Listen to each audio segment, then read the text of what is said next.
Hi guys, welcome to week 5 of Start Where You Are. What we're going to go through this week is an upper body mobility series that I've been using over the past couple of weeks. When you're on crutches, you're getting a lot of kind of work into the pecs. Shoulders tend to kind of like round forwards. The position that you're constantly having to put yourself into is in that rounded forwards position. But this would also be great if you're sat at a desk all day or generally kind of find that you have quite tight shoulders.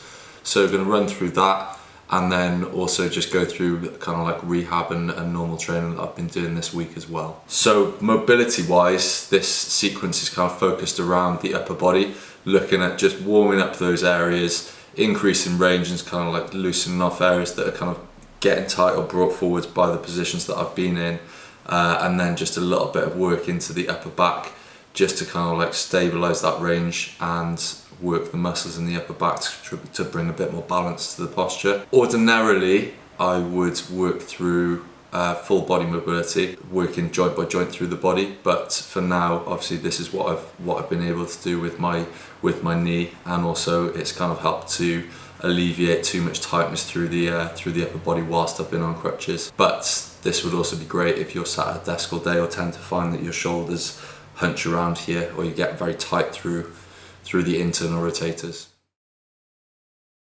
Okay, so we're just starting off with some standing shoulder circles with some dumbbells. The purpose of this is to just promote blood flow through the upper body, so around the shoulder blade, around the shoulder, and we're looking to do this for 2 minutes, just in different directions. Next up, we're on to standing shoulder circles, so just looking at increasing the range in the shoulder, continuing to warm through there. So we're looking for 10 circles backwards, 10 circles forwards, going through as much range as possible. And from there, we've got shoulder rotation, so we're looking to roll into as much internal rotation as possible and then externally rotate the shoulders as well. Moving on from there, we're just working into the scapula or shoulder blades, and we're just looking at protraction and retraction. So pushing the shoulders as far forwards as you can, and then squeezing the shoulder blades together at the back.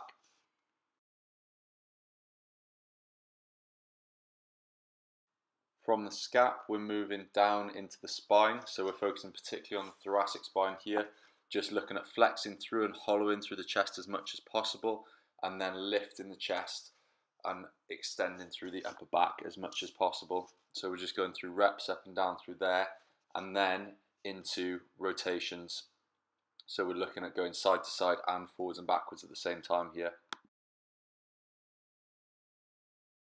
From here, we're just dropping down onto the floor into the seated shoulder extension stretch, where we've got the arms behind so the shoulders are in extension, and we're just looking at rotating up and down through the shoulders and the spine to create a little bit more range to the shoulders there, and gently open that up.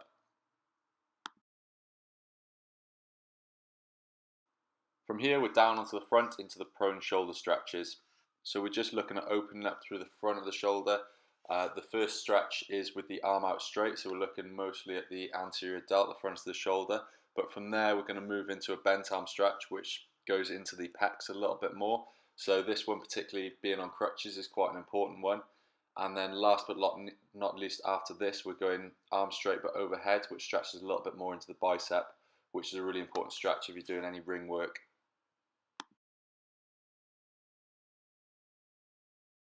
Last but not least, we're working into some activation work through the upper back with the prone shoulder hovers.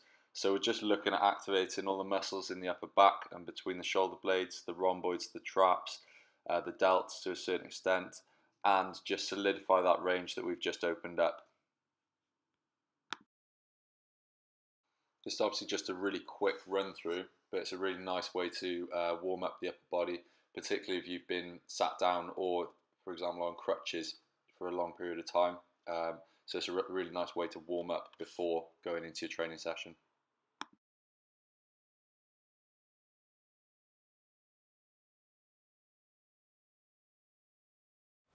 Also, from a rehab perspective, this week I've added in a bit of very light hamstring work and a little bit of very light quad work using bands, and also done a little bit of Jane Fonda kind of glute work with the clams as well, just to again just try and start to get a little bit of activation through the glutes without putting any stress or tension through the knee.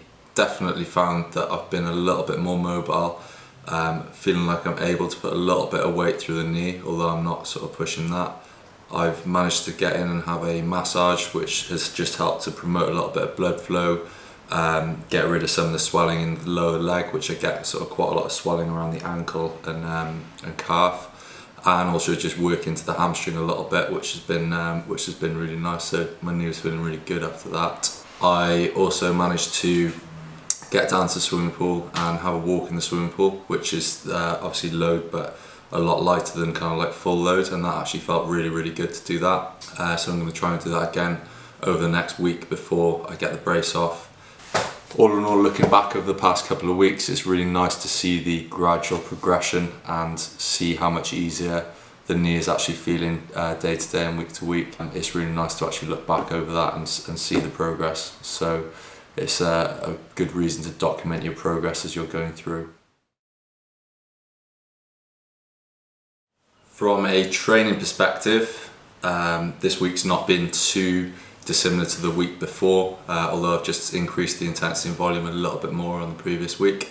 So I've been having Monday and Thursday as kind of more slightly higher intensity days, so looking at a bit more sort of kind of skill work and strength work, and then Tuesdays and Fridays, which has been a bit more just kind of upper body volume, some higher rep stuff, some high rep upper back work, and a lot of bit of bodybuilder kind of like pump work. Over the next week, I've actually set a bit of a challenge, so if you want to get involved with that, please feel free.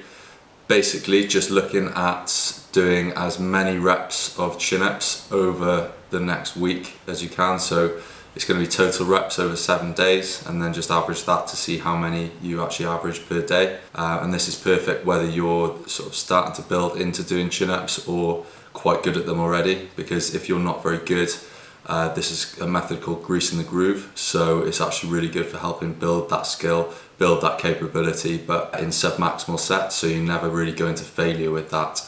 So we'll have a look at that next week.